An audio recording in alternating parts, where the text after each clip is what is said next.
Yeah, welcome. This is Academy of Tone number 57 with special guest Max Carton from Belgium. It's a real big pleasure to have you here on the Academy of Tone, and you went all the way through Europe. Yes. You crossed 2 countries to come here. So we see this little map here, and this goes back to good old Asterix. I mean, is this something familiar for you, Asterix? Asterix and Obelix. Yeah. Yes, of course. Yeah, I know those dudes. I've grown up with the stories. Yeah, of course. Mm-hmm. So I did find it kind of amusing to see that thing coming there. Yeah. Anyway, so this is a long trip to come here, and let us know all the details that you found out about AC/DC. Yeah. Since you have your own AC/DC tribute band, which is called Back and in Black. Yeah. So it's like mostly the Back in Black kind of vibe. Yeah. But we also do it in black, so that's why it's called Back and in Black. So we have the black stuff going on. And this band exists for how many years? I think like 3 or 4 years that we've done it. Yeah. And we kind of came across through the YouTube thing. I mean, today everything is YouTube, which is great because I found out that you did a comparison between the AMP1 and your beloved Marshalls and Solo Dallas amps. Yeah. And you found out that they're pretty similar. Yeah, they sound very, very similar. It's just a small little difference that I think we can work out because you have the ears and you know the product better. So I think it's in there, but a little tweak and we are 100% there. Yeah, and you are very well connected with Solo Dallas. Basically, Mr. Dries Pottevan from Solo Dallas, so he's like the sound engineer. He builds these amps here for Europe, and he designed the latest version of the Solo Dallas Schaefer replica tower. Yeah. That's the guy, and he basically, he's also the amp tech for me, so that's how we got connected. I asked him a few questions because he really has all the knowledge, and then we got connected that way, Yeah, and he seems to be also like AC/DC fan.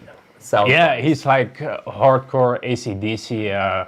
He's like really good. He really has the playing and the vibrato and everything down. And you can see when you go on YouTube and you search for the rock and roll singer video that Solo Dallas did. He's the one playing the leads. For example, also there's the latest Hell's Bells cover that they did. Mm-hmm. He plays on there too, and he's amazing guitar player too, and has great ears like you. Yeah. Okay. I mean, we all kind of are in this industry because we are interested in the tones. I always like to meet also colleagues. I mean, now he's not here, but I mean, you telling me about this gentleman, and it's from the products that we can see here, I can tell that he's interested about all the details. And he goes all the way. All the way. And I like those kind of persons. And you go also all the way. But different technology. A thing with you is that you go all the way sound-wise, but then you go also all the way in terms of evolvement of making it easier to carry the stuff and making it usable and stuff.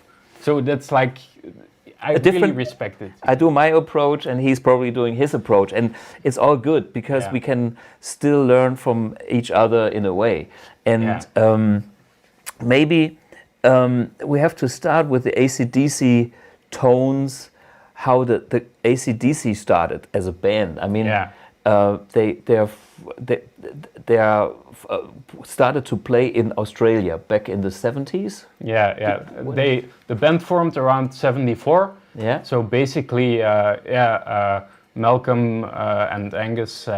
Malcolm was already playing in bands and stuff, and Angus did play in a band, but then at one point they actually got together and they said, let's do something that we want to do. And Malcolm was always kind of the guy who got everything together and was like, we're going to do this. Okay. He had a plan. Yeah. But the funny thing is, when you look at the sound history of the band, in the early days, they seemed to use several amps and not being attached to like a specific cabinet or amplifier. Yeah. So what details do you know about that? So I think in the early days, like most people, they probably just went and they were like, we use whatever works and whatever gets us the sound. And that's probably what they were thinking. And then at one point, they got Marshalls and it was like, okay, so this is the thing that really gets us going. Of course, they were available. They were not too expensive back then because it was like mid-70s when they started, and those things, they just made them and they were available, so they used them. And then once they find a thing that works for them, they stick with it and they go from there. But for them, probably a Marshall was a Marshall, and they had a good one and they used a good one probably. Yeah. And the guitars have always been the SG, of course. And the Gretsch, where is it? Here behind me? It's behind you. Yeah. And we talked about this earlier. It's like, everybody raves about the PAF pickups and the super expensive stuff. But actually, AC/DC is more bread and butter. I love it because it's like they used the available stuff from the 70s. It's like an SG with the stock T-top pickups in there. And it's like a Marshall and just a regular Marshall cabinet that they had available at the time. Probably tried a few different ones, and the one that sounded the best they kept. Yeah, and I don't think they ever went inside to look for details or anything. It's just that we are so geeky about it that we're like, those are the best tones, so we want to have exactly that now. And I think that is mainly how it goes, Yeah. So from the gear they used on the first albums, like High Voltage, TNT, Let There Be Rock, you think this were like So in the beginning years, it mainly was just 100 watt super lead heads, and it was like 70s. No plexi panel, it was just the aluminium super lead 100 watt. This kind of from this era. So they always say like early AC/DC plexis and stuff. Maybe there were a few around, but from what I've heard from Dries, he said that his favorite one was like a 72 or something. So that's like, for some people, that's not even considered vintage. And that's funny. So he used that and probably whatever greenback, blackback that they could find, and that sounded good. And they experimented a lot with mics. So they, especially mic placement, suppostually they ended up with a U47 FET.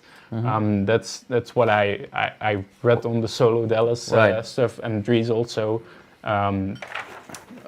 talked about it. It's like probably they went through a couple of different microphones and they found that gave them the biggest sound, and always they just did whatever to get the sound. It's like if they wanted a certain sound in their head, they probably went all the way with EQ and everything in the studio to get what they had in their head, but they didn't know that much about it, so they probably just tried what they had, Yeah.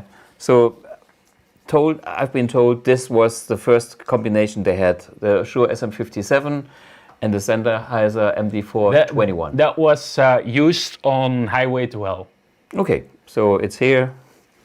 Highway to Hell. That's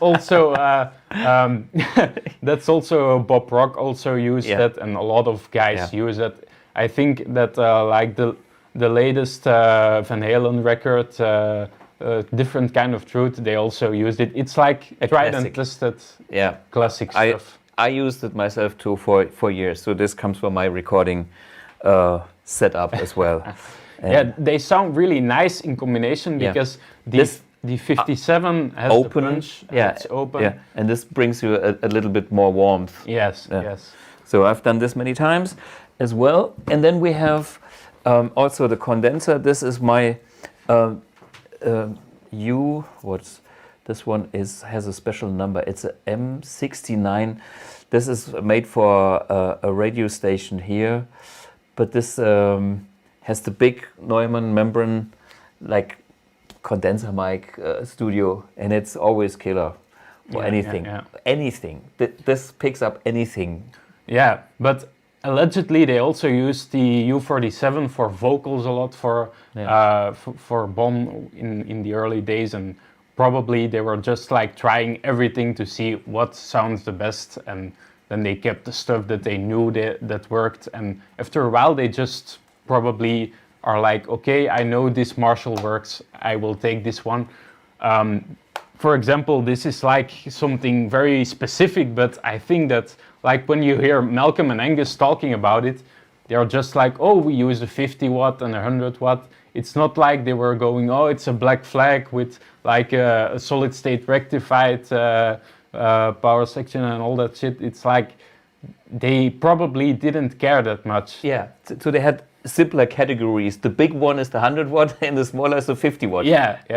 And the big one was used for Malcolm, so he had more dynamics, more headroom for the rhythm guitar, and kind of a cleaner sound. He used mainly like the super bass. Yeah, Malcolm, because Malcolm has a big open sound, and it's like it's not very kind of attacky. And also, if you see the settings that he uses, is around 5 on the volume, the channel gain. It's pretty clean. It's pretty clean. It's just clean, and when he hits hard, he has overdrive. Yeah. So that's why he loves that amp.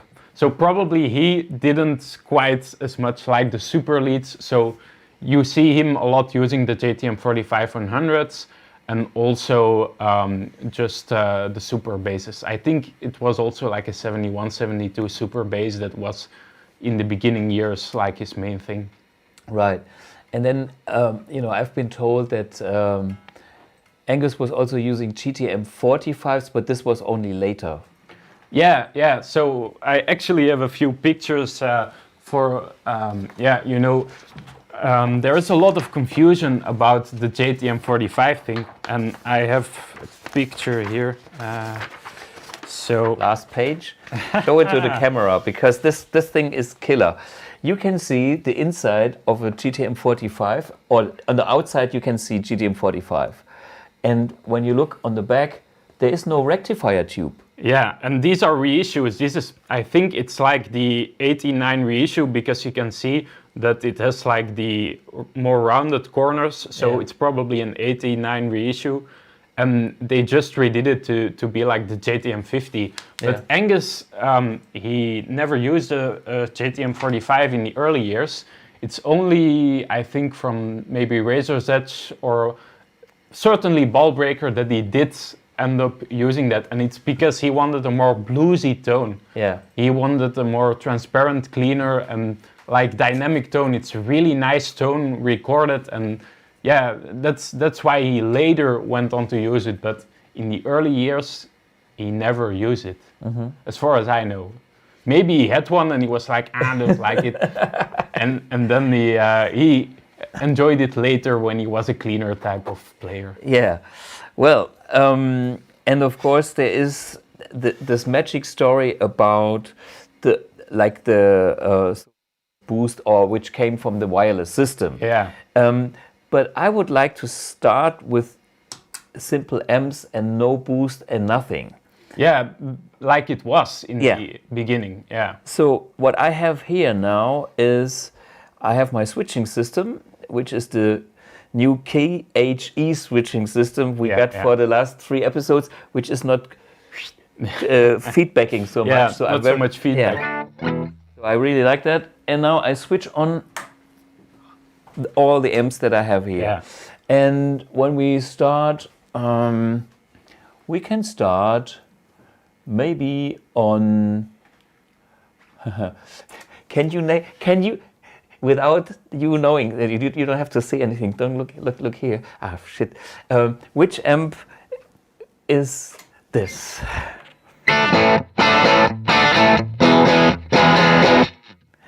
And then I play this amp.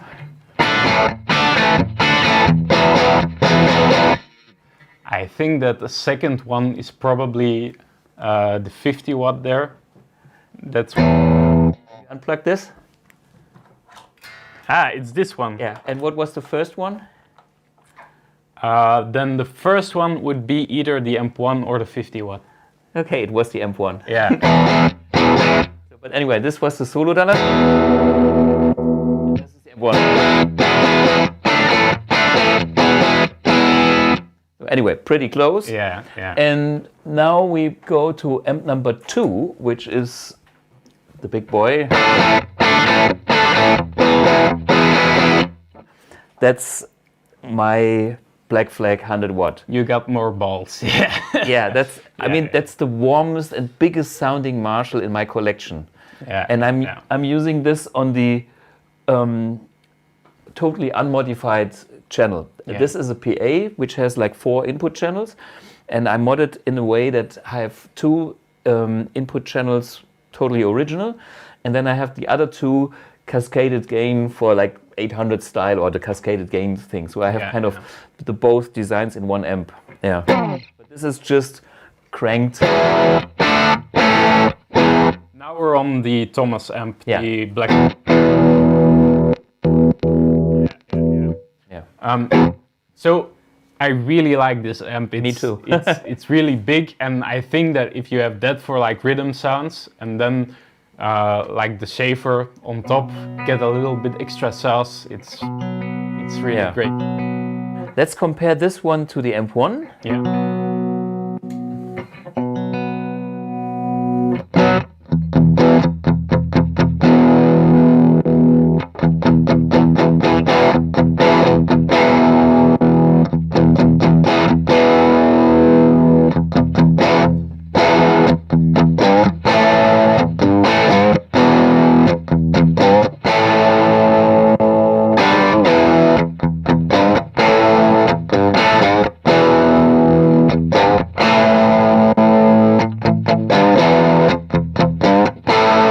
The AMP1, and that's the Marshall. Yeah, also pretty close. And what if I play and you can switch, and then you have a little bit more freedom to do like the. You want to play the red one or the black one? I play the black one. Okay.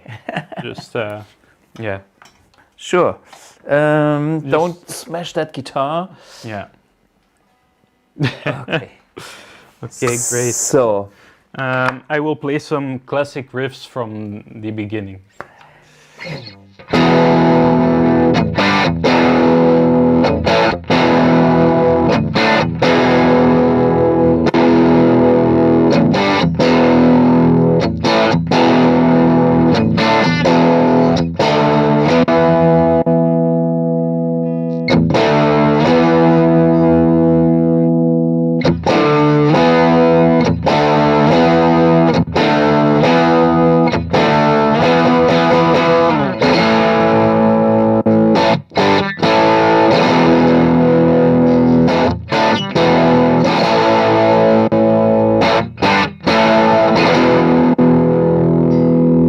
So we were now comparing the Mercury versus the Thomas. Yeah. That was it, yeah. And can we go like, I will play one riff and then you play after that one riff. I switch. You switch, yeah. Okay. Let me see what I will play. If I do, yeah.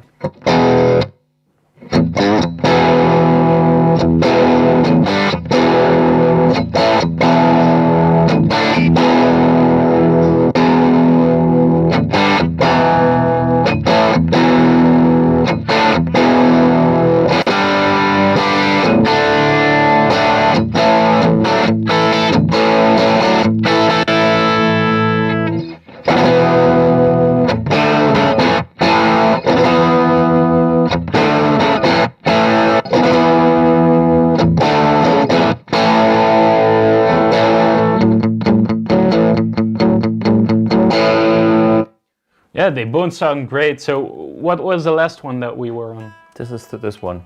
Yeah. I can always prove with the reverb when you play. Yeah. I can switch on reverb. Yeah. The Marshall is a slight touch brighter because I have the presence on full, and you have the presence on full there now. Yeah. Put it on the Marshall. This is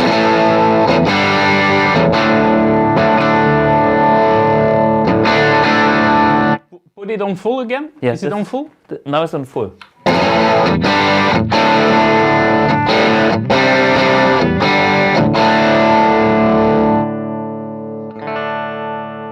Now put it on the AMP1.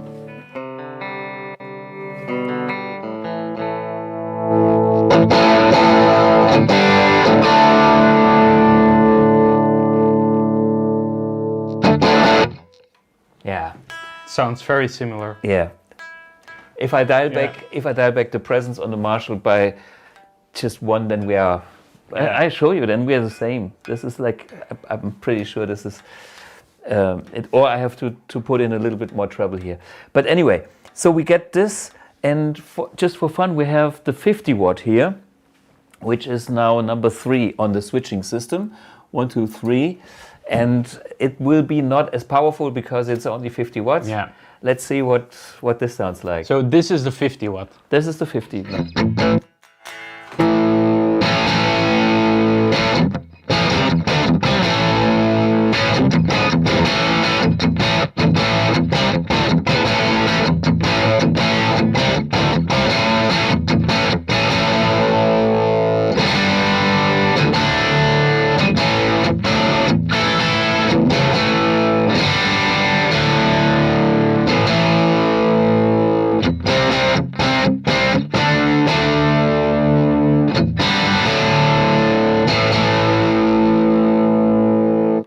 Yeah.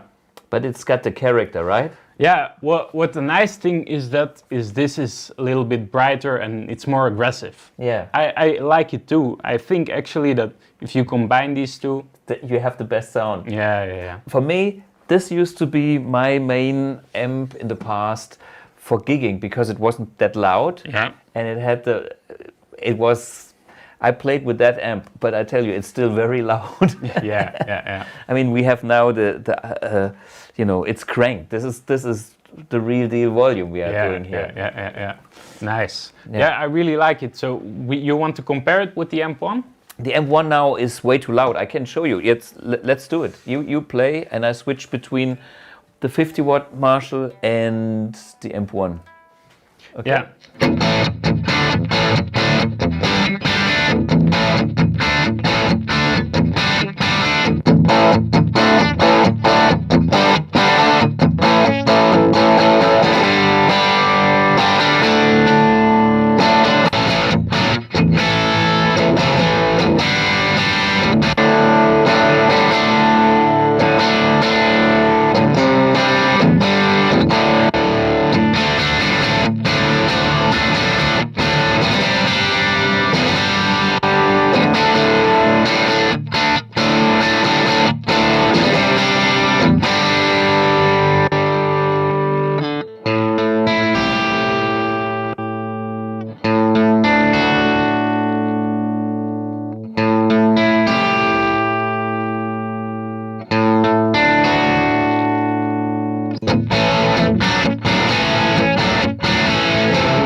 You know what? I really like this 50 watt now.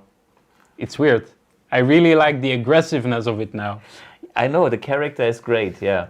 The clarity here is because of more headroom is there, but the character of this 50 watt is something special.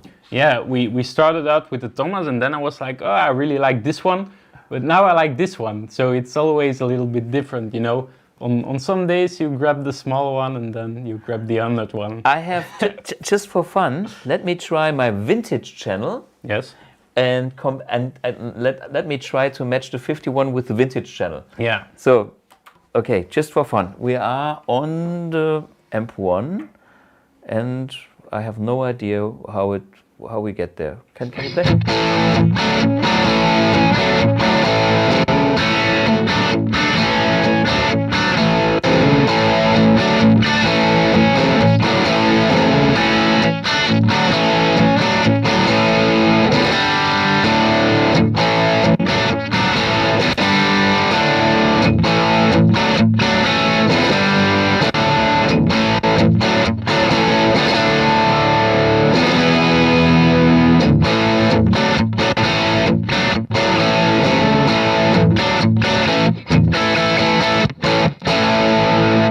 this is closer. Yeah. Can we do a quick A/B now? Sure. Like I play the riff again, and you do like pretty quickly. Okay.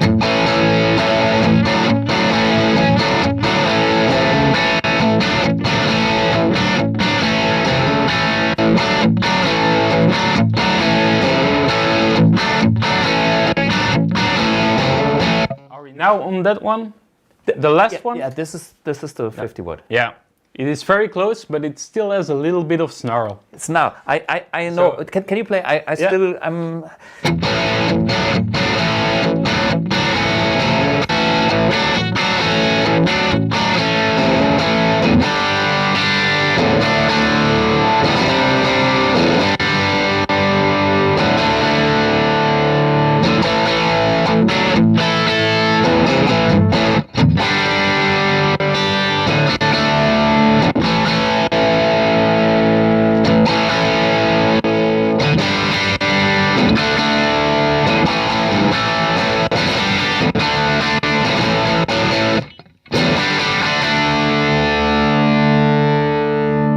This has a little bit more ha all the time, and the other one has a bit aggressiveness because there is less mids in the pre-EQ. Yeah, yeah. But I like both. Yeah.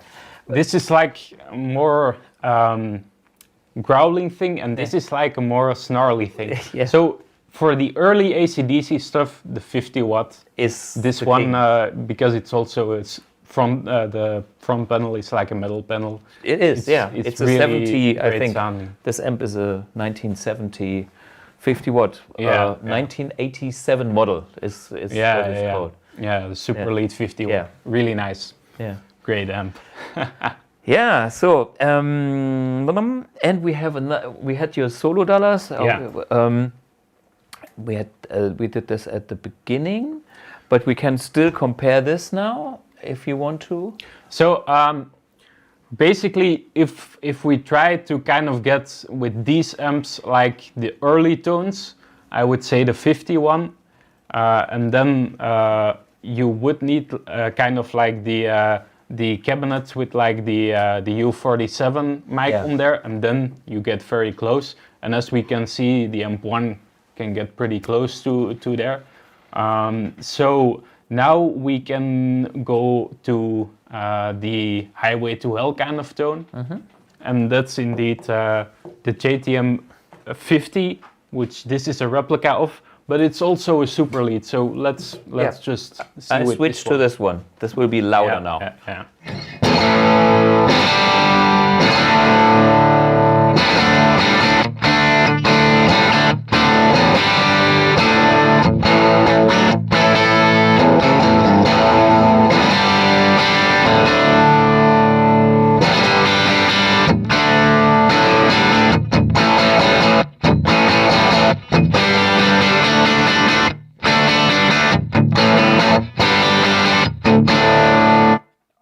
We were all the time on this one, huh? I didn't do anything. Okay, great. I'm doing nothing. I just listen to the sound and try to get a feel for what is the difference. Yeah. Because in this sound I have a bit more stable mids now, to me, and I was thinking vintage channel or the other. Now I can try to match. Yeah. So, I really like this amp because it's like the 100 watt and the other 50 watt. It's like the 51 is the 50 watt is snarly, and the other one, and this is kind of in the middle. Yeah, it's like you have kind of that growly thing of the 100 watt, but it's more. How should I say it? Like. It's a little bit more saucy, you know. Know what I mean? Yeah. It has a bit more. I wouldn't say compression, but it's the 50 watt is kind of has a certain aggressiveness, which is nice. Yeah. But on the other hand, it is always acid-like aggressive. Yeah. And the other one is more round and complete, and this to me sits kind of in the middle. Which is nice. I mean, yeah. But this one comes to life when you add like the boost. Then get basically all the solo sounds for Highway to Hell and for Back in Black. Right. That's what this amp is. Yeah. So yeah. We come to the boosts in the next thing. Let me try to match this amp in a way and just see the challenge. Yeah. You play and I try to see if I get anywhere close. Yeah.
But it's also close. Interesting. Yeah. Now I do the whole thing with the vintage channel. Just for the sake of it, I try the same thing with the clean and the boost. Yeah. Okay? You try.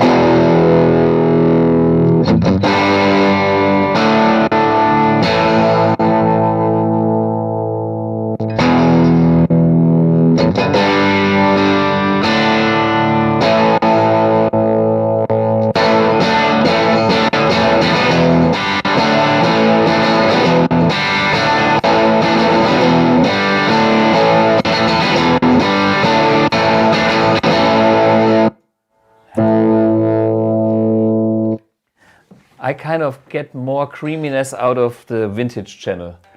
It's my feeling. Yeah.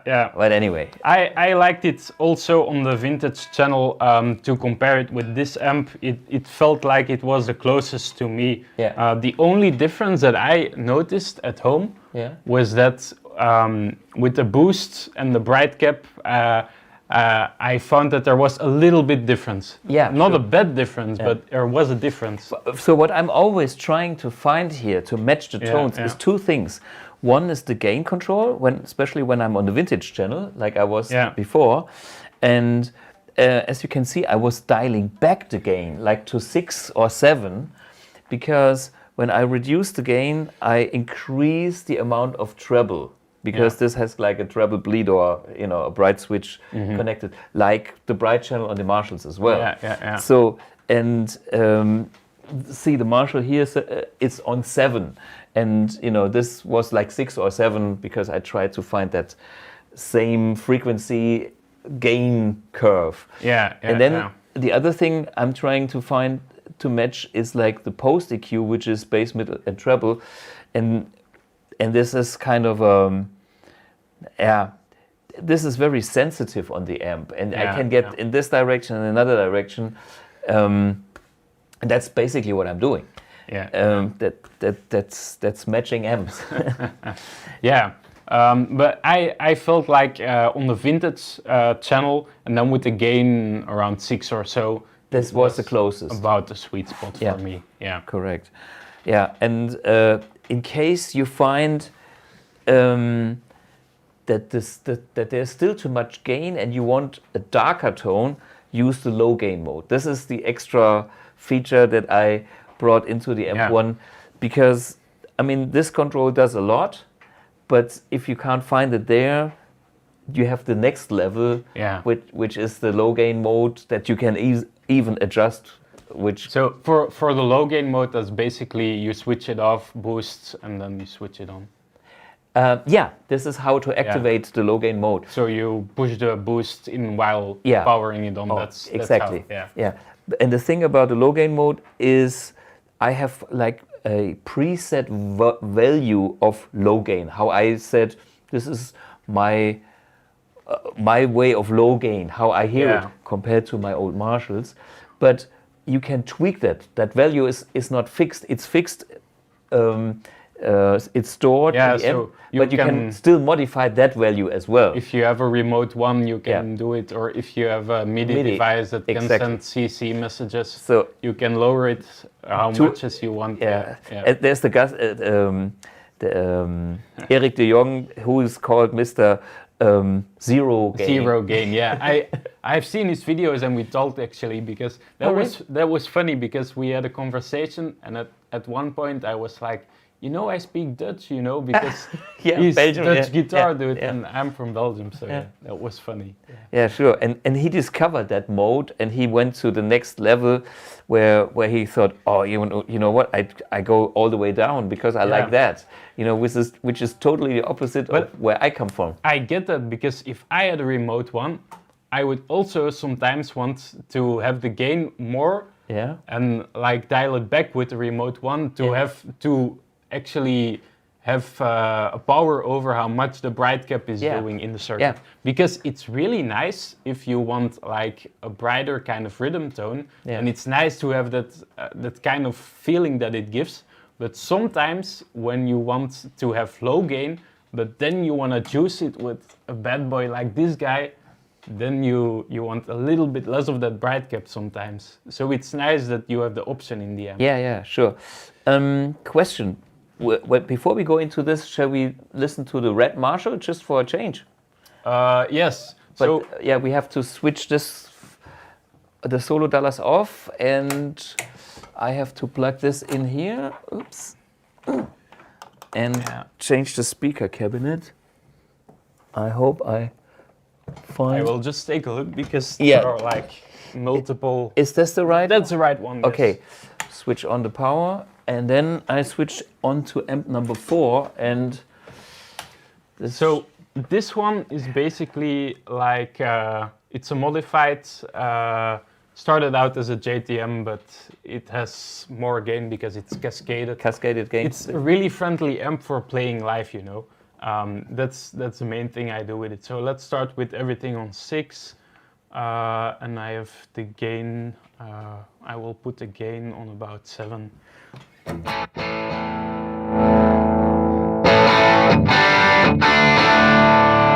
that not too loud? Is this fine?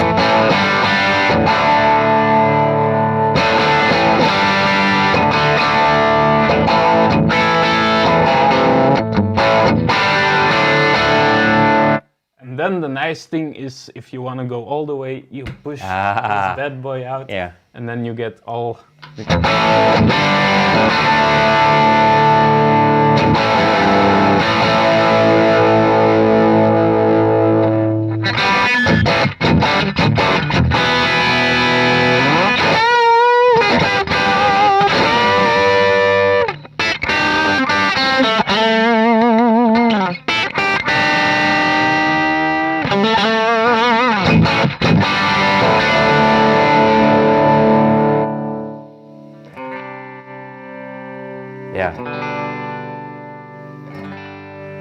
One of the most important things for me, cleaning up. You have this, but then you can go back to the cleaner stuff. Yeah, I like it. So this is when you pull the gain control, you have the cascaded gain stages, and when you push it back... I don't think it's like... I'm not sure if it is actually cascading. I think it's more like something where he's like changing like the cap that is on some of the stages. Okay. It's more like a Friedman thing, I think, where it is like on one of the gain stages he's manipulating the resistors and the caps that feed it so that you have more or less gain. I think it. Yeah, I didn't go in there, but I think it's one of those things. Yeah, there's probably some cathode stuff. Anyway. So what would be the setting that you are using with this amp? So for me, it's like this is about the setting for me, and then let's see what we can do with the amp. Yeah.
This was all AMP1. Yeah. But this has a slightly different bass, especially when you turn it down. But yeah. Yeah, the nice thing about this one is that it feels good to play. Yeah. You need to try it. I will. It feels good. Yeah. Yeah, so anyway, we heard a lot of those classic tones without any boost. And now we're kind of holding back because the magic ingredients is this thing, the solo dollars. Yeah, I put some dual lock on there, so. Yeah, so this is the one. And we have the big brother here, which is the tower. And these, what's the story? Well, back in the days, AC/DC, Van Halen, and them all started to use wireless systems because cable on stage is not cool. If you have a big stadium tour and then boop, end of cable, and you know, a long cable is not even helping the sound. So, and they all used wireless systems. And what is the story about AC/DC? They found out that something on the live rig was better than in the studio, and then took the wireless into the studio. Well, it's never so sure about how they did it, but the story that goes around is like they were in the studio, and they were playing, and Angus was not happy with his tone, especially for solos and stuff. He was lacking something. And yeah, the producer said to him, "What's wrong? What's different?" And he said, "My wireless." But then again, when you hear one of the interviews, you hear Malcolm talking about the wireless and how he knew that it could overdrive the amps. Yeah. So if you go back, it's like from Power Age, they went into the studio and they actually took the wireless system into the studio, and the compender circuit that was in there, to make up for the losses of having to go wireless and then bringing it back, actually made the sound bigger, more detailed, and they use it for all the overdubs, for solos and stuff. So rhythm tracks mainly not so much, but on the solos especially they did it. So yeah, that's mainly where they used the Schaefer. And the Schaefer is a US guy from New York that's kind of invented that wireless system. Yeah, Ken Schaefer, Yeah, and his wireless system was basically used by everybody in the industry. Yeah, so you have Van Halen using it. You can see pictures of Van Halen 1 recording with a little Schaefer in the background. See? David Gilmour used it on a live, one of his live things, he used it. Of course, Kiss used it, and then of course AC/DC also used it, and you know, they were famous to use it also in the studio. The other guys used it live. I don't know if they used it in the studio, but now they have rediscovered it. Of course, Mr. Phil Solodellis, he rediscovered it, and he went to great lengths to get it back. And one thing that's also very nice is that he's actually paying a little bit towards Ken Schaefer, the original designer. So he's compensating him for using his technology. So Phil is really a next level guy. Yeah. So what's the story about Phil? Phil is also from Belgium? No, Phil Solodellis is originally from Italy.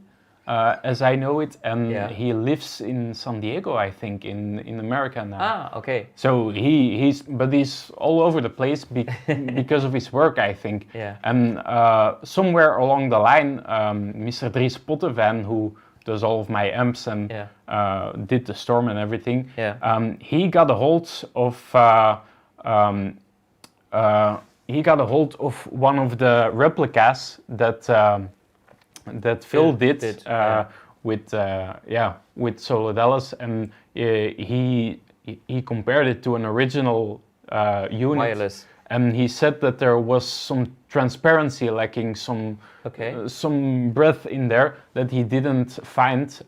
So he took the old one and he reverse engineered it, and a new version. Yeah. And this tower is a 2019 version, so it's for sure by Dries, and this one is also by Dries. He designed this pedal, the Storm. That's Dries's design. So you have 3 pedals now. You have the original TSR, which is a bigger one without delimiter. Then you have this one, which came after that, which is trying to get as much of this tower into a stomp box that's 9 volts and everything.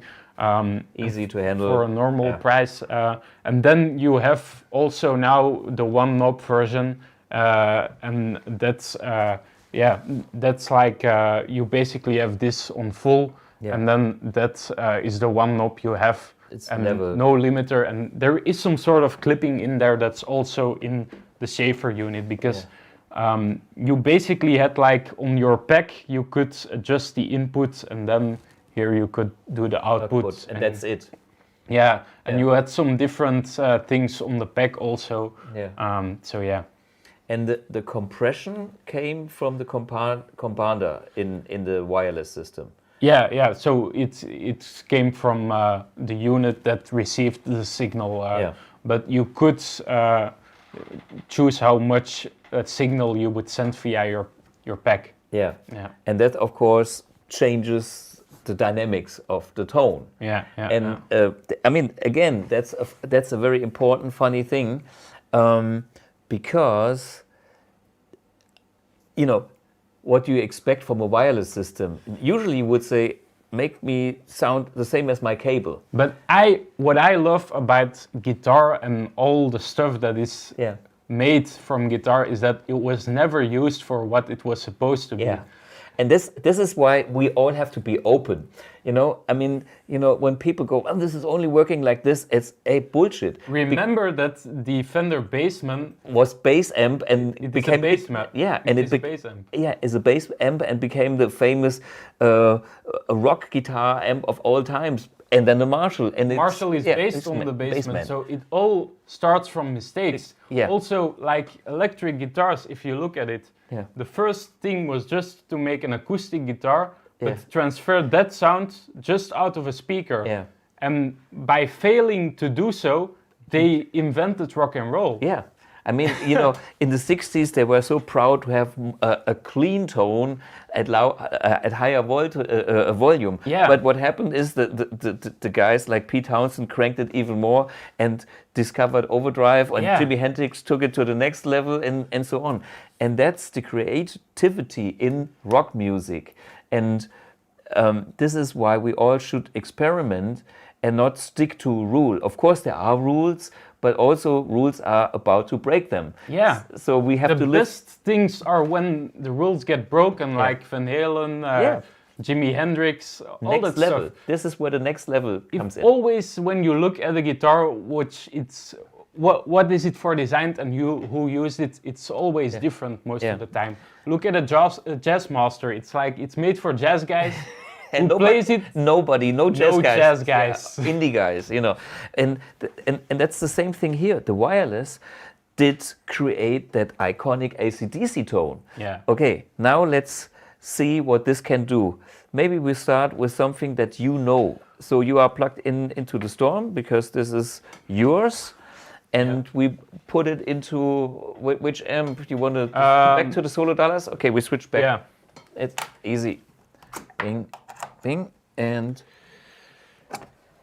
that's the one in the middle, right? Yeah. Okay, let's see that we don't kill any amps here. Let's warm it up and have amp number 4. And see if this. Wait, I give you a note.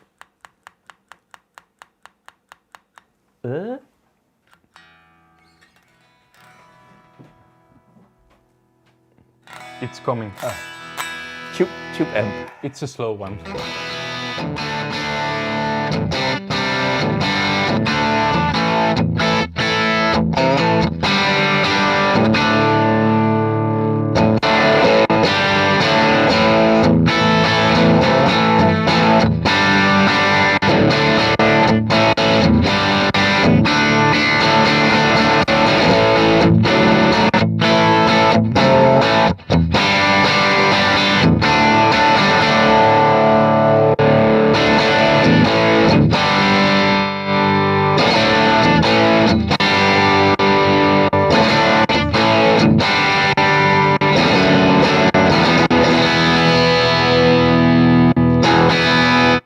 are back on the solo Dallas. I was just matching a little bit, so I'm... okay, this is your setting on the solo Dallas, correct? Yes. What is your setting on the Storm pedal? Yeah, so... And why? Boost on full? Yeah, a lot of these things are just because I asked Reese, he has good ears, and then I experiment, and most of the time I come back to what he says. So, so we put boost on full, and then I mainly use this one on about 9 o'clock. And sometimes I go a little bit overboard like we just did.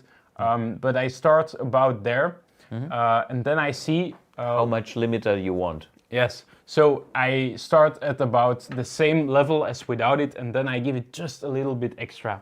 Okay, so now it's on bypass, this is on, this is off. Yeah.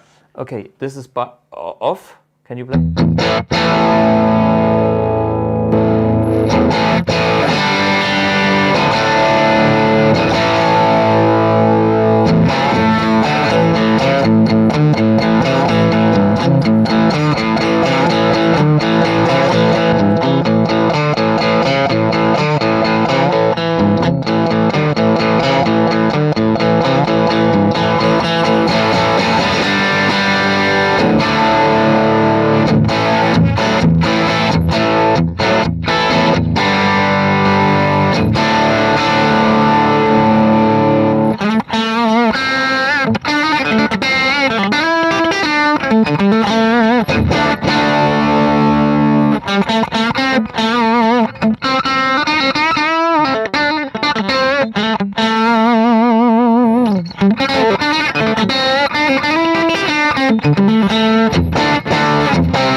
Yeah, it's just this extra push that makes the whole thing rock again. Yeah. Because the amp itself sounds great, but it's first harder to play, I guess.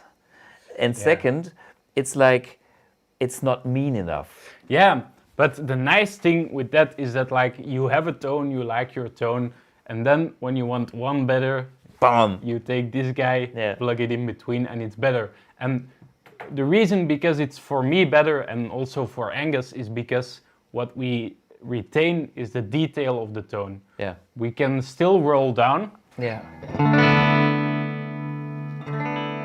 Arguably, the roll down tone is even better, sparklier. Yeah, because I know, because the touch of more gain and a little bit more compression makes the guitar more breathe. This is why I love all kind of treble boosters or boosters in general. This is why I designed the boost into my amp, because I love that phenomena in general. But what this pedal makes so beautiful is it has its unique character that pushes the whole thing in the right corners. It's like, bam, here is your wall of sound. It's bigger. It's bigger. It's wall of sound, rock and roll, and it doesn't becomes any no, it's just rock and roll. Yeah, if you have a nice fat Marshall sound, this will make it bigger. Yeah. It's even bigger. Someone is asking to play the Gretsch, and we have left it out for a while, so maybe we can... Can I plug it in for a sec? Of course. My first go. Okay, this is where... So I will put it off because Malcolm didn't use it.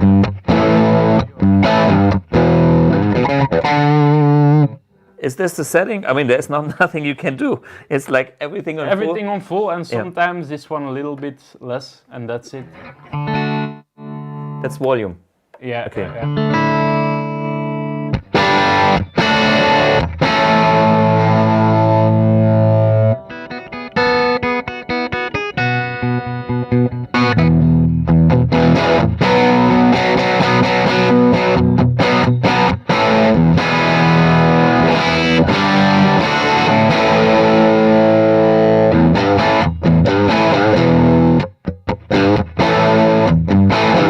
So this is like Filtron pickups from TV Jones? Yeah.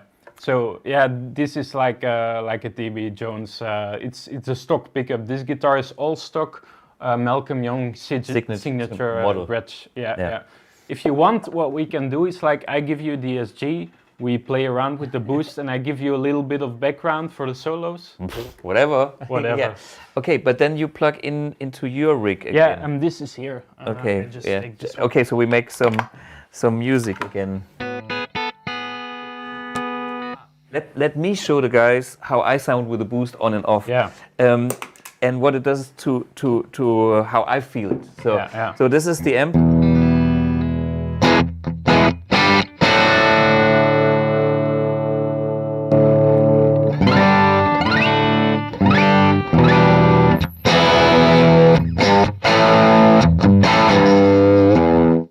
And then Angus always played like the rhythm stuff on 8 or 7 or something? This is a big thing that Solo Dallas was working on. It's the fact that in the studios, Angus was on 10 all the time. He never turned down according to what they asked. And of course, you never know with AC/DC. These are big guys, they have secrets, and they also don't care too much sometimes. So volume on 10, sometimes the tone back depending on the leads and stuff. But live, he does roll back. Okay. So I'm live. Are you still plugged in? Yeah.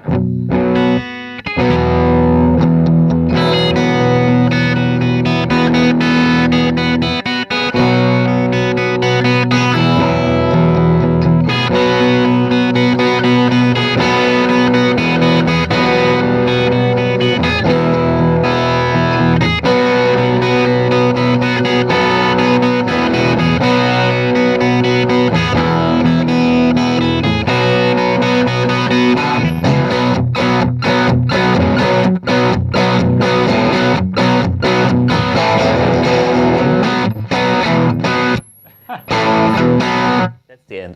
Sorry. No problem. No problem. You know what it is? It's like this pedal is like Viagra for a Marshall. It's like it brings it in.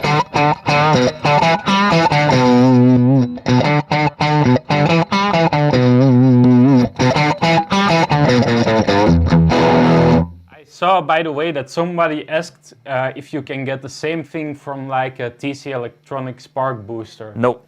I have a, hey, can you hold it? Yeah, of course. I have it somewhere, and there is a TC Electronic Spark Booster. And we need a, how to do it? We need... You need a patch cable and then like something for power. Okay, I have power built in. You have power, okay, just a patch cable. So, and in is, wait a minute. We go in here, and we go in here, and we have no battery, bullshit. Any batteries here? Any 9 volt? That's 12 volt, that's okay with that? Yeah, it will survive. Batteries? Come on, I've just unplugged here. Okay. So, by the way, I see a few of my friends are joining, so Maxim, what up, dude, and Stanley. Yeah. Hope you're enjoying this. Stanley is not a guitar guy, so he's like just watching because I'm here. Okay. So he's a fan. He's a fan of the music. He's a good friend of me. He's probably thinking like, what's all this bullshit about? We're going into details and stuff. So yeah, let's. Okay. Let's let me show you what happens here. So the guitar is now on 8. This is the Storm. You know, everything as expected. Too much bass, so let's get less gain, less bass.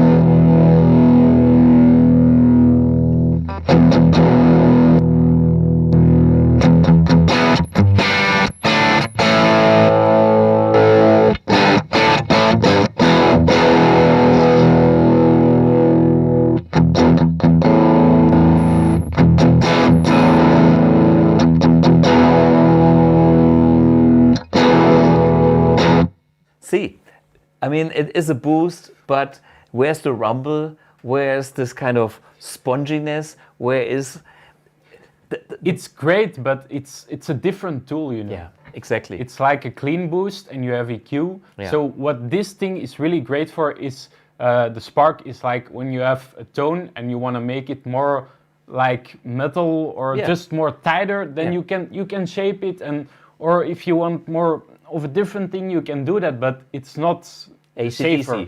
Yeah, it's not. It is AC/DC, but it's AC/DC when it was cleaner, and you just want a little bit of boost for the Marshall, because what Angus did when the Schaefer, the units probably were not reliable anymore and stuff. Live, they just used the regular systems, but they cranked the input a bit, you know, because they could. Yeah. So if you want like up to 90s and all the way to before rock or bust, then you can do a clean boost with it. It is nice. Yeah, but here that's a general topic from my point of view.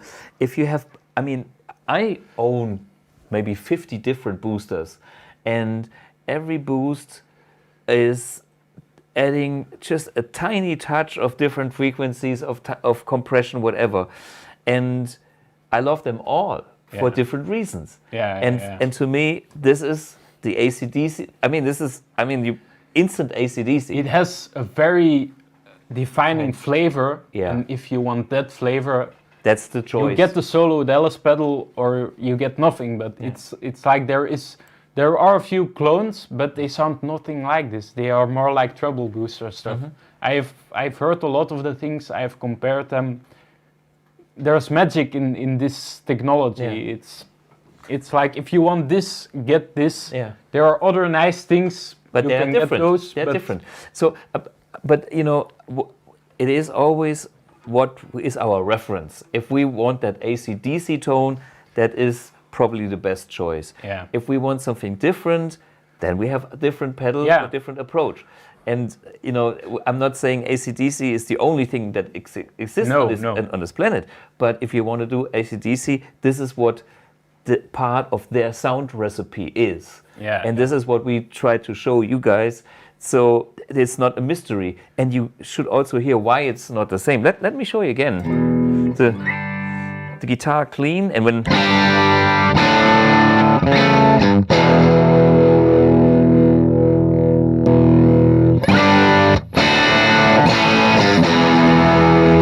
everything on the right place. So now this.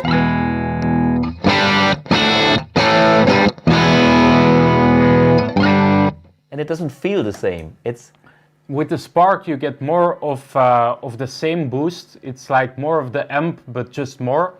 And with the Schaefer, it's like it transforms it. And if you are into that tone, it's like it is the perfect thing. And for me, when I listen to AC/DC, the moment the guitar sound is the biggest rock guitar sound I ever heard. And this is part of the way it's arranged and it's produced, but everything is maxed out. And this little stomp box helps to max that out in that direction. I really think that if you like AC/DC and if you have one of these guys, then one of the AMP1s, you should really try out the Storm. It's a killer combination. I give you the AMP1.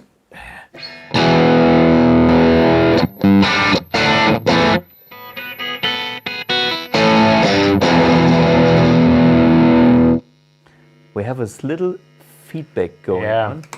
Let me try. We have too many cables here.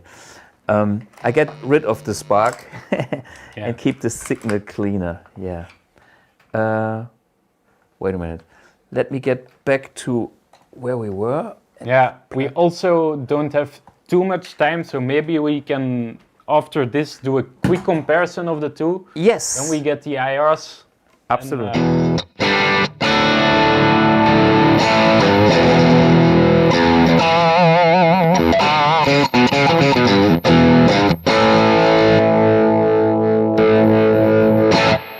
So AMP1 and the Storm is a killer combination.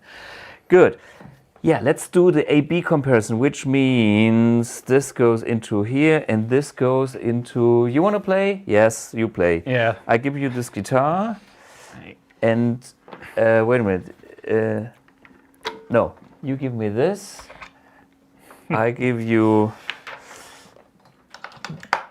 this, and we put it here and there. And now I take the Gretsch back. Okay. Okay, so now this one is off. Yeah. And can you play? Are you back?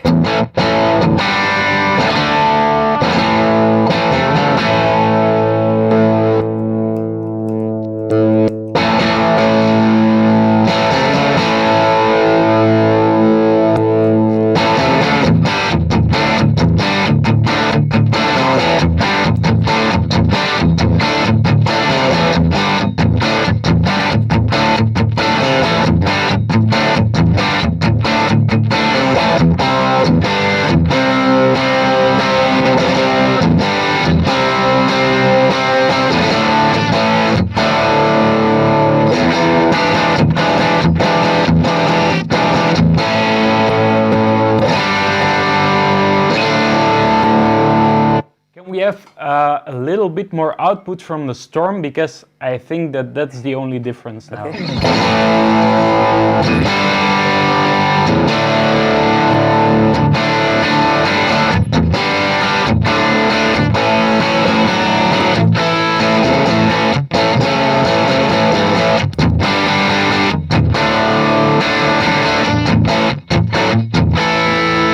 They are very, very close. Yeah. If you roll down the volume, what happens then?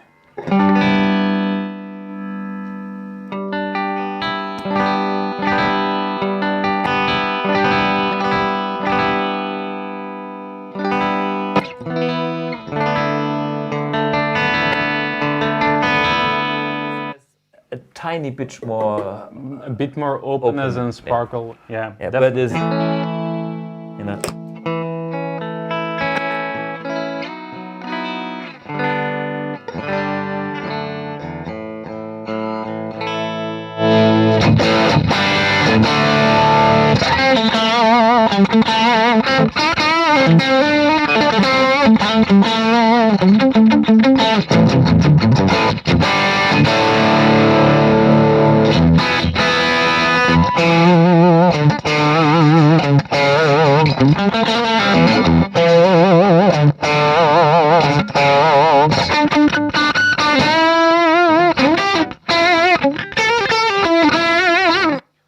Great. So, as you can hear, I think this one has a little bit more openness. It's like it goes a long way and it does the character, but this is like you go one step more, like you have 1080 HD and then this one is 4K. Yeah, but this is like 5 times the price, correct? Yeah, and it's difficult to have this one on a pedal. Yeah, I mean, too big for my pedal board. Yeah. And yeah, by the way, this is borrowed from my friend Björn, who has a lot of nice gear. So sometimes greetings to Björn. Yeah, by the way, I have borrowed some stuff from our rhythm guitar player. So thank you, Thibaut, for sharing your pretty guitar with me. It's in nice hands. We have taken care of it. So yeah, maybe we can try out the IRs. I don't know how much time we have left. We have a little bit time, 15 minutes. 15 minutes. Yeah. Let's just quickly. We have all of the amps still on the switcher, and let's just do a quick thing with, like, we do all of the eras quick with and without the boost, and then we see what we get. Okay? Okay, yeah, so where are we? Okay, so from the start we now have the greenbacks and the condenser mic, which is a U47 FET. That's like the mic that they used. By the way, these IRs are the Solo Dallas. Wait a minute, you are connected to this amp. Now you play to my blue box. So yeah, so then we need to have this patch cable go to that amp. Ah, okay, that works. Yeah, okay. Or wait, no, because then we don't have all the amps there. No, that's the problem. No, that's the problem. No, this is how it works. You are right. Wait a minute, you are totally right. You play now through my switching system, and you get the two notes with your IRs. But it's now only when I'm on the AMP1 that I get these IRs. Or I have to, I have to go. Yeah, it's only. Let's do it just here. It's fine. Okay. It's fine. We have 15 minutes. We do it here. Okay. Let me dial in the AMP1. First, where we've been, Blue Box and AMP1, just to see that we have a ground, and then we go for the next level. Okay. Can you play just to see if? Ooh. Is this now the cap M? No. Yeah. Is this? Okay, AMP1, correct. Next thing is, okay. I will just tune up just a quick second. Okay. Let me check. I do it old school way just to be proof. So now we have no signal. Can you play? No, we still have signal.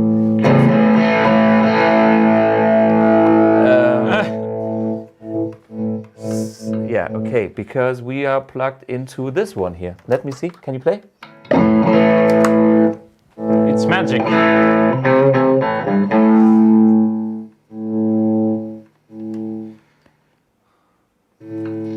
Okay.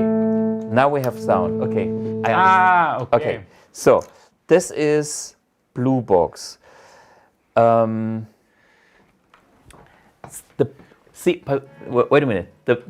The way doesn't work. I have to get it from this amp. I tell you why. Otherwise, we are not listening through the monitor speaker here. This is, you don't know, because our setup is so complicated. You have a few different mixers and stuff. Okay. Yeah. And we go back to this one. It's more simple. Yeah. Okay. No. It's the same amp. Okay. We stick with this amp and we go with that, and then that's the way to do it with the cabinets. Sorry. That's not the right one. That's not the right one. Oh, fuck. I did something that I shouldn't. Okay, guys, if you knew what I've done is like put a line out for the monitor in the studio into the power amp, 100 watts cranked. Okay, anyway, I will never do that again. Okay, slow. I need that to go in here. And then I give you this cable, which goes somewhere here. Yeah. And this goes, which one would you like to play? I don't care. Do you want to play the tower? Then, then you stick with that cable. Yeah, I stick with that cable. And I plug in. We have all the cables. Okay, this is the 50 cable method. Now, let me check. Okay. So, we are back on the block with the AMP1 now. And we have the Blue Box working correctly. Let me check. Yeah. So this was the Blue Box. So and we can now switch from Blue Box to the two notes. Can we listen to the two notes? So. Can you pull it out to make sure it's that one? Yeah. So this is off, and this is. There's the proof. Okay.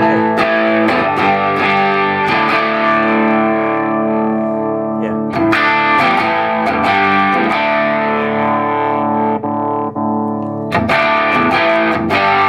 You know what? I will just go like this. Yeah, it's okay.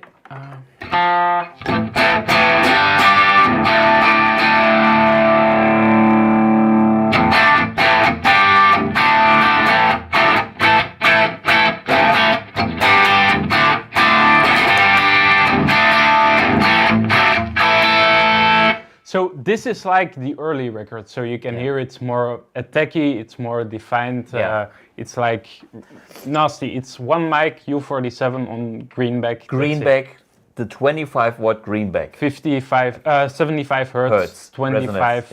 Yeah, it's the classic greenback. The greenback which everybody thinks is the greenback. Yeah, okay. And then we go on to the next one. This is G1265s, the dynamics. By the way, we have like a real 65 here because there have been like something like 42 or 43 variants. Can you show the back? So to see which one is the real one, you have to look for the T number. The T 3120. Yeah. And you also make sure that you have the right cone. It's a 177. Yeah, it's like a 17. It is right here, but I don't think you will be able to see it. I can tell you it's the 1777 yeah, cone. it's a 177. You have the 444, and that's not the right one. Yeah, the 177 is the lead cone, which is the lighter one. I love that speaker, and I love that cone as well. The funny thing is about Celestion used the same cone in other speakers, but with the vintage dust cap. And for some reason, that speaker has a certain mid-range and a certain kind of dampening because of the dust cap that makes it special. Yeah. And that's a nice but one. These are my favorite speakers of all time. Let's take a quick listen. This is the dynamic, so it's the classic 421-57. It's what is used on Highway to Hell. So yeah.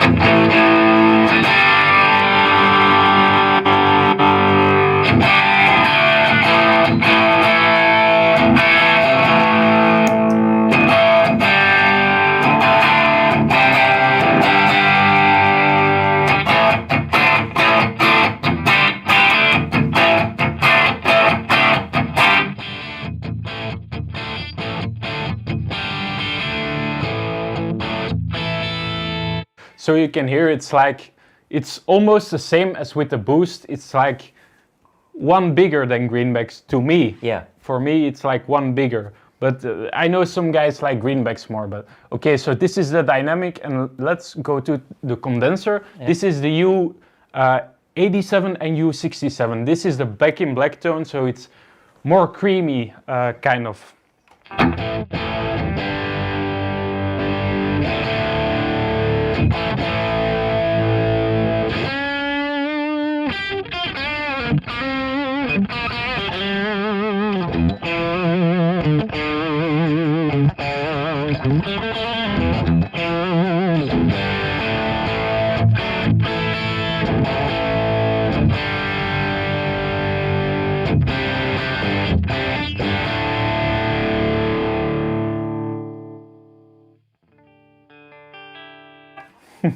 So yeah, this is the condenser for Back in Black, and then we go over to this is like the dynamic, but it's like what I have dynamic. It's like what they used all the years after it. They basically went back to greenbacks and they said like, we like greenbacks, we like the MD421 and 57. Let's just stay Old here. School. And it's also because it's the same guy who did most of the records. It's like the engineer has also something to say about it. So yeah.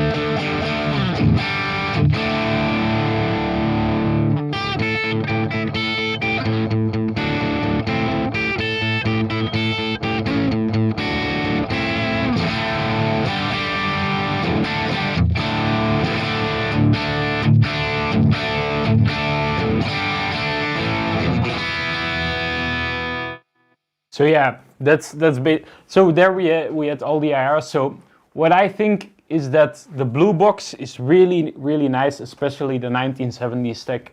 I use it basically all the time. But what I would say is like, if you wanna have on a small budget, like a little bit more Back in Black tone, get the IR pack with the U87 and the U67, and you get that flavor. And it's like, I wouldn't also use like DIRs all the time when you're live and stuff, then a blue box is handier, but have it as a tool in your toolbox, like this booster. Yeah. If you want the AC/DC tone, this booster and like like the IRs from Solo Dallas, and you get the AC/DC ingredients. To cook the AC/DC. And you can have a very cheap AC/DC rig with basically AMP1, Storm, and then the IRs, and you're all set. Yeah. You're all set. Yeah. And what we also notice is you change the IRs, and maybe you have to change the amp a tiny little bit, which is the same if you change a real cabinet. Normal cabinet. If you have a cabinet with this, of course you adjust the treble by a notch or whatever. So that's a natural thing. Let's see if we have any questions here. Oh man, I didn't read anything today. Tone issue over YouTube. Sound changed a few seconds ago drastically. That's because we went from the Stack 9070 to the IRs. To the two notes. Yeah. And this is what I was just saying. We have to readjust the amp a tiny little bit because this was done in a different universe than my stuff. And before we were in my universe, and now we are in that universe. Yeah. And that's something natural. And that's a question that I get asked many times. Where do I connect my whatever torpedo or two notes IR loader? I connect the speaker out to the speaker level in, and I use that the padding function. The padding function minus 24 dB. Yeah. And then everything is safe. This is what you are just hearing right now. And we can still have a speaker in parallel if we want that. But with the AMP1, you could even unplug the speaker and just use that thing, and you're good to go. Yeah. It's a great little unit. The one thing is that if you don't have a load, there is a little bit of something that you might be losing because you have a compensation. I have a compensation for that. Yeah, sure. So if you go like very easy, the blue box always works. Plug in. Always works. Yeah, and of course I think of all the ways how to use it and make it as easy as possible. Plug in, and if you have a load, the blue box recognizes by the jack that comes in, and then switches to the different compensation. So it all and this needs to be adjusted. This can do all that stuff as well, but you have to do you have to do some tweaking and stuff. But there's so many ways to get to a great tone. By the way, I saw a little bit ago in the comments that somebody was saying that I started to take over the show. It's basically because you are the guest, and I saw that we were running a little bit late, and I just wanted that we had covered a few things that I wanted to cover. I have done my AC/DC episode, I don't know, which was it, maybe 15, now we are 50 something, like 30, 40 episodes ago, and I'm very happy to have somebody that has spent so much time doing research in that direction, and I'm very happy not to talk all the time. Usually I talk a lot more, and I'm not lazy today. But I'm happy to have somebody. I'm just very excited about your gear, about the Solo Dallas stuff, and about all of this stuff. And I just wanted to make sure that we got that across. So that's why I kind of took over there a little bit. But no disrespect at all. No. It's just I want to try to say this to this guy. And this is why you are here. I mean, you would drove 4 hours just to get here, and we want to get all your expertise or all your knowledge now on this stream. Next week we have another stream, and but while you are here, everything needs to be out on the table. Is there anything we forgot? We have we have like the black SG, but I don't think is it like 10? Is it already 10 or? We have another 3 minutes. So the reason I took this one, this is also one of the Bose guitars, by the way. This is like a stock Gibson SG standard, high output Gibson pickups. So if you're wondering how a stock Gibson sounds, by the way, in these guitars, this is a T-top in this Junior. In the other one, it's a Solo Dallas. This is a stock Gibson.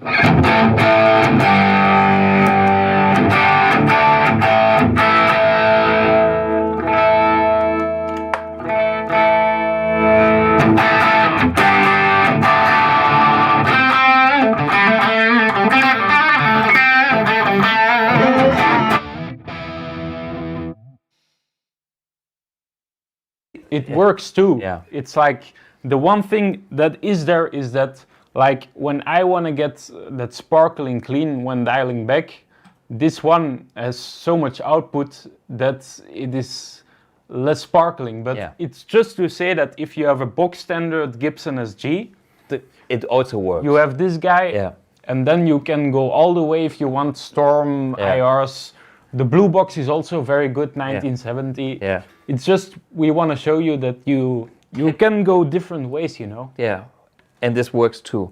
So I think this was very much appreciated by my side, because usually I have not as much input, and of course I like AC/DC and I have a few records, but I mean you are the AC/DC nerd, and I'm so excited to have also the background stories with these pedals here. And so now is the time for the last question. Please give us the recipe for AMP1 settings. Settings. So what are your settings now? I'm just reading. He is on the vintage channel 5, correct? Let me see. Yeah, okay. No, 5 of 6, 5.5. Bass is on 8, middle is on 5, and treble is on 3. Mine was also vintage channel 7.5, then bass on almost 4, and middle on 5, and treble on 7. But this is using the blue box. Yeah. And it always changes, because also these IRs, I just made blended IRs of like the brightest settings. Yeah. Because I like a really bright IR and then maybe dial it a little bit back on the amp to get like all of the detail. And then afterwards I can cut back if I want to, but I have the brightness, because adding brightness is never you good. Cannot do it. Yeah. But in this case, with this system, rethinking it all, I might have gone for a little bit darker IRs. It's just with my system, with what I'm used to, I like these ones, but today it's a little bit bright. But I'm just saying that you can do whatever. It's always, if you have a certain IR, you need to dial the amp in for that. Absolutely, yeah. But at least we gave you some hints here, you know. It is not gain on 10. It's every, you know, you went for 5, I went for 7, and then it's like that's part of the recipe. You still need that big clean section when you dial back the guitar. That's AC/DC. Yeah. It's always connected to clean.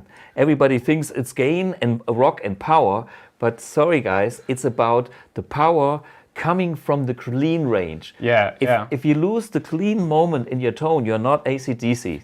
No, it's what I always search for in an AC/DC tone is like, I try to go back with the gain as much as I can for my playing, and the least gain that I can get away with. That's the point. That's the biggest sound, the best sounding, and that's why I have as little gain as I can play with, and as sounds still full with a bright cap, and then I add this little guy. And then it's blooming. It's all bigger, but you don't, because if you go gain on 10, and you have humbuckers and stuff, it's a little bit less detailed. So that's why it's just the AC/DC way. Sometimes I go higher, but that's for other stuff, you know. So what did we learn? Less is more. Less gain is more tone, more strings, more punch, and give it a little bit extra of that. Of the character, Yeah. So, hey, ladies and gentlemen, this has been a big pleasure to have Max Carton here on the show, and maybe we have him back in the future for some other stuff. It's been really great. I hope you enjoyed the deep insights into that and comparing all these beautiful amps. And I will. I will be very happy with this stomp box that I got from him. So you can always refer to the Storm in any episode we do in the future, because this is here to stay. Thank you very much. Also, thank you, Thomas, for inviting me. I watch every week. This, oh my God. This thing, because I'm so geeky with all this shit, and I want to know all the secrets. And I try them for myself, and I see what works. Sure. And the reason that I got connected with your gear is because I can see that you're a guy that notices that everything matters. Yeah. And you actually have stuff that you found, and when you try it out, it works. Yeah. You get better tone. You have the tone secrets, man. This is what drives me, you know. I mean, as you do it on your side, I do it with my amps and all my stuff. But this is my passion, and you know, I will not stop it. Even if I would make no money, as long as I'm not going bankrupt, as long as I can do it, I will do it because it's so much fun. Yeah. For example, I really love your Strat tone, so I was asking you about your Strat tone because you have like the Strat neck pickup tone that I love so much. We will pimp your Strat. That's the promise. Hey guys, so a big pleasure. It's 10 o'clock and the neighbors we can't play anymore. But thanks for joining in, and see you soon somewhere, maybe here. Cheers. Bye-bye, guys. Cheers, guys.